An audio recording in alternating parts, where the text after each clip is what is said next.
Okay, so we have a mock exam, okay, and I have developed a question for the regression part of it.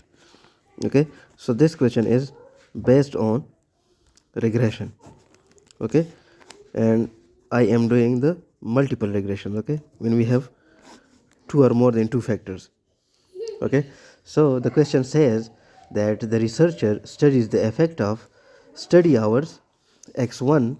Okay, so we have a factor called study hours, which is termed as x1, and attendance percentage. Okay, so attendance percentage is x2, and we are going to study the effect of these two on the exam score, which is the output or outcome. Okay, so we are given some parameters. Okay, so the parameters that are given to us are the intercept beta naught, the slope beta 1 for the study hours, and the slope beta 2 for the attendance percentage. Okay, so the estimate for this is, for example, 45 is the intercept, okay, y intercept. 2.5 is the beta 1 estimate, okay. Beta 2 estimate is 0.3, for example. Okay, so this is the data that is given to us, and the squared error for each of it, okay, it is given to us SE. Okay, so for this is 0.8 for beta 1, okay, and 0.12 for the beta 2. Okay, and the total number of data points n, not total number of observations, is 40. It is also given to us. So this is the given data. Now using this data we are going to study the effect of these twos on the exam score y, which is the basic purpose of the regression. Okay, so the very first problem, first part is that write the regression model. Okay, write the regression model.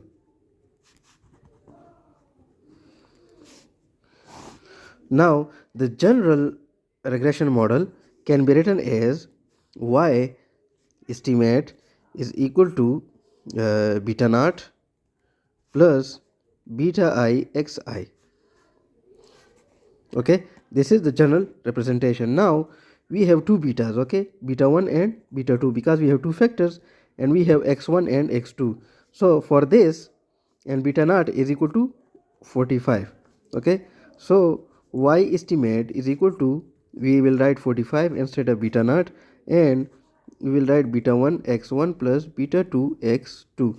Now putting the values of beta 1, which is equal to 2.5 into x1, plus beta 2, which is 0.3 into 3 into x2. So this is the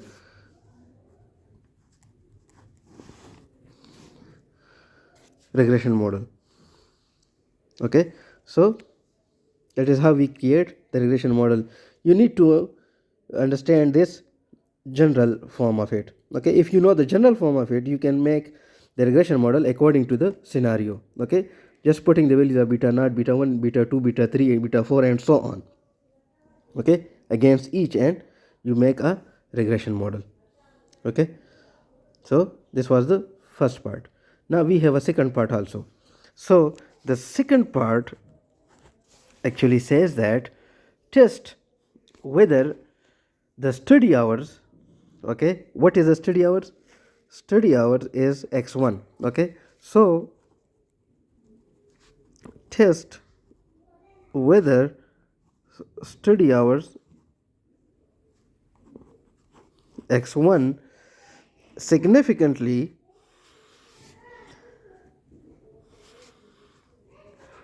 affect the exam score, which is y. Okay, so to see the effect of it, what we do is we actually make a hypothesis.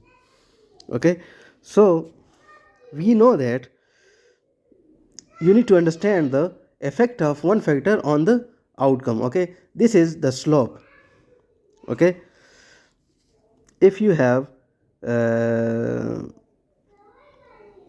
read the slope in physics, okay, so we in physics we did slope is equal to y by x, so it was the rate of change of y with respect to x.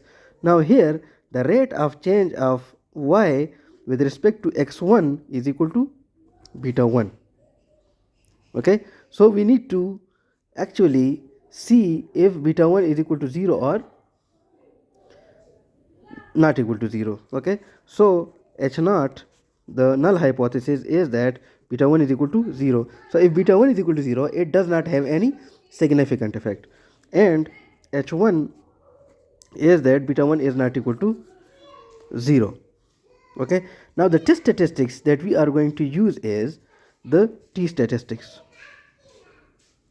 Okay, and we know that t is equal to beta 1 estimate divided by squared error into beta 1 estimate. Okay, so we calculate actually the t value, and then we define the t critical value for any value of alpha. Okay, so first making the t value. Okay, so t value is beta 1.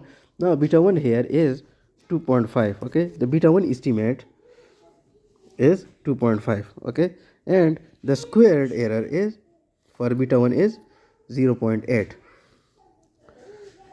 okay, so divided by square error of beta 1 is equal to 0.8.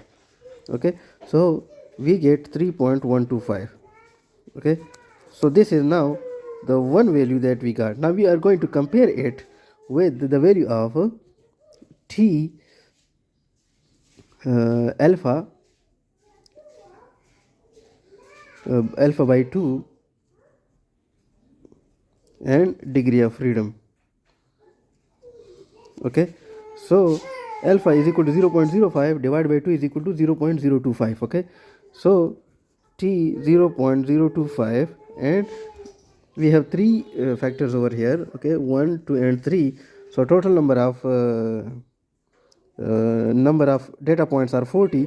So 40 minus 3 is equal to 37. So degree of freedom is 37. okay, so in t table, looking for the value t 0.025 and 37, we get the value is equal to 2.026. okay, this is the value that we get in the t table. Okay, now this value 3.125 is greater than 2.026. okay, so this suggests that we need to reject h naught. okay, when we reject h naught, it means that the alternative hypothesis is true, which means that beta 1 is not equal to 0. So when beta 1 is not equal to 0, it means that the x1 has a significant effect on the exam score. okay, the study hours has a significant effect on the exam score. It affects the exam score. If the study hours are less, the exam score is going to be less. If study hours are going to be high, the exam score is going to be high. This means this is the interpretation of it. Okay, so x1 has a significant effect on exam score y. okay, from the regression model also, this beta 1 is the coefficient of x1. okay, and x1 is the study hours. So it means that this coefficient is required to see the effect of x1 on y. okay, and beta 2, this is the coefficient that is required to see if there is significant effect of x2 on y. okay, so we can check for both, for beta 1 and beta 2 also. okay, similarly, if we are required to check whether the attendance percentage x2 has a significant effect, we can use the same beta 2 is equal to 0 and beta 2 is not equal to 0, and using the t test statistics and comparing it with the T alpha by 2 and degree of freedom, we can get that also. Okay, so this is part 2 being done. Now I will move to the part 3.